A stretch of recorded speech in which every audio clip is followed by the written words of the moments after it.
বিপদগামী হচ্ছে, সামাজিক অবক্ষয় যখন গা ভাসিয়ে দিচ্ছে, তখন আমার দরকার এই মতোয়ার যে শাসন, মতোয়ার যে নীতি, মতোয়ার যে আদর্শ, সেটির প্রয়োজন। কি সেটি? আমার ঠাকুর দিয়েছেন 12টি আজ্ঞা। তার মধ্যে আছে পিতামাতাকে ভক্তি করা, তাতে আছেন পরিস্থিতিকে মাতৃজ্ঞান করা, তার মধ্যে আছে পবিত্র চরিত্র ব্যক্তির প্রতি শ্রদ্ধা দেখানো। আজকে এই সামাজিক অবক্ষয়ের কারণে আমার গুরু চাঁদ ঠাকুর আহ্বান করেছিলেন, সেটি ছিল তিনি ডেকেছিলেন আজকের এই মহাপবিত্র স্থান মহাতীর্থ শ্রীরামকান্দিদেব ছাত্র যুব মতো মহাসম্মেলনে আমি সর্বপ্রথমে জানাই আমার প্রাণের ঠাকুর, আমার ধ্যানের ঠাকুর, আমার জ্ঞানের ঠাকুর, অগতির গতি পূর্ণ শ্রী শ্রী হরিচাঁদ ঠাকুরের রাতুল চরণান্ত কোটি প্রণাম।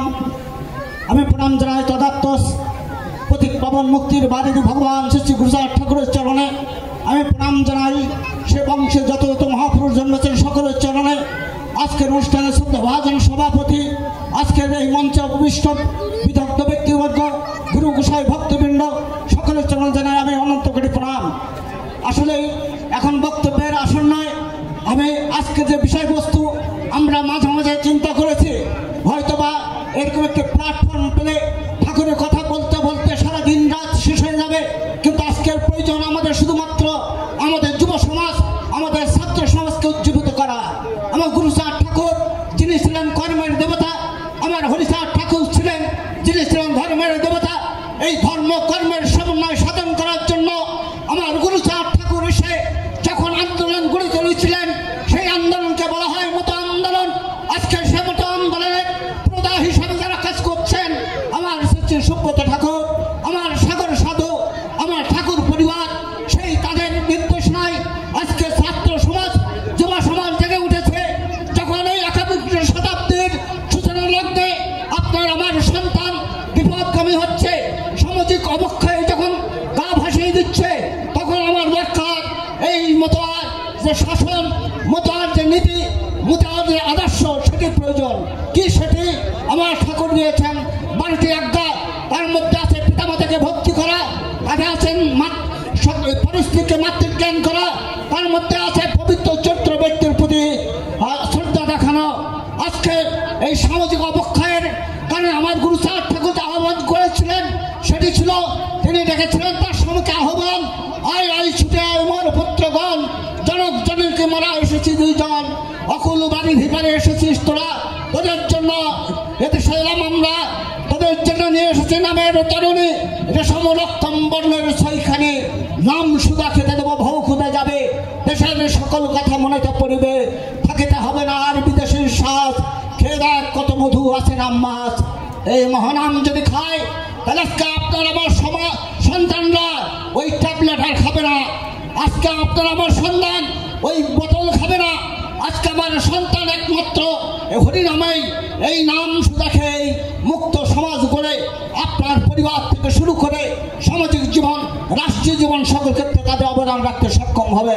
শুধু ভক্তমণ্ডলে আজকে আমার আহ্বান, আজকের বিষয়বস্তু পরে আমার কয়েকটি পরামর্শ, আমার কয়েকটি সুপারিশ রেখে আমার বক্তব্য শেষ করব। আমি সাতক্ষীরা জেলার পক্ষ থেকে এসেছি, সাতক্ষীরা মতো মহাসংঘের বিভিন্ন পূজার নেতৃবৃন্দ এখানে অংশগ্রহণ করেছে। আজকের সাতক্ষীরা জেলায় এই সাগর সাধু ঠাকুর, এই সুব্রত ঠাকুরের তাদের নির্দেশনায় যুব সমাজ দেখেছে, সেখানে যুব সমাজ কাজ করছে। তাদের আহ্বান আজকে 40 জন ছাত্র শিক্ষক তারা এসেছে আমাদের মাঝে এই সম্মেলনে অংশগ্রহণ করতে। আমি সেখানে সুপারিশ রাখতে চাই, এই ছাত্র সংগঠন, যুব সংগঠনের সুস্পষ্ট একটি গঠনতন্ত্র থাকতে হবে। এখানে থাকতে হবে একটি তহবিল, এখানে থাকতে হবে আমাদের যোগ্য ব্যক্তি কর্মীদের, যারা নিজের পয়সা খরচ করে ভাগ্য করে সংগঠন আসতে পারে, সে ধরনের লোকজনকে এখানে অন্তর্ভুক্ত করতে হবে। তাহলেই দেখা যাবে এই সংগঠনটি চাঙ্গা থাকবে। গুরু চাঁদ ঠাকুর যে আমরা যেখানে পূর্ববর্তী বক্তারা যেটি বলছেন, বারবার যে দত্তডাঙ্গায় যে মহাসংঘের গঠন করেছিল, যে আহ্বান দিয়েছিল, সেই আন্দোলন ঢেউ আজকে আমাদের যুব সমাজের মধ্যে প্রবেশ করেছে। তাই আমি মনে করি এটি আমাদের সেই আমাদের ছাত্র যারা আজকে উদ্যোগ নিয়েছে, আমাদের সন্তান, এখানে ছাত্র বলতে আবার ছাত্রীরা না বুঝে আমরা বাদ পড়েছি, এটা হচ্ছে একটি কমান যার পরে স্টুডেন্ট, তাই হয়তো সেখানে কথাটি লেখা হয়েছে। এখানে আমার মায়েরা, আমার এই মায়া, এই যে তারক ধামের মা বক্তব্য রেখেছেন, তিনি অতি বয়সে নবীনা, কিন্তু এরকম করে যারা যে সকল আমাদের বিশ্ববিদ্যালয়ে যারা বক্তব্য রেখেছেন অতীব বয়সে নবীন, কিন্তু তাদের কথা কত একটি ব্রহ্মাস্ত্রের মতো এটি ছুড়ে দিয়েছে আমাদের কাছে। আমরা সেই ব্রহ্মাস্ত্রটিকে ব্রহ্ম মন্ত্রে, হরিনাম মন্ত্রে উজ্জীবিত করে আজকে আমরা এখান থেকে শিক্ষা নিয়ে আমাদের আগামীদের জন্য এগিয়ে চলব। আমাদের এলাকায়, স্ব এলাকায় এটিকে রাজনৈতিক কোনো জায়গার রূপ দেওয়ার সুযোগ নেই। যেই মুহূর্তে আমরা ছাত্র সমাজ গঠন করছি মানে নয় আমরা রাজনৈতিক কোনো উদ্দেশ্য, এটি হচ্ছে আমাদের মতবাদ, আমার নীতি, মতবাদ, আদর্শ আমাদের সন্তানের মধ্যে ঢোকার জন্য এটি আজকের প্রয়াস। আমি সকলকে আবারও ধন্যবাদ জানিয়ে সকলকে আশীর্বাদ ভিক্ষা করে ঠাকুরের চরণে আপনাদের সুন্দর জীবন কামনা করে আমার বক্তব্য শেষ করছি। জয় হরি বল।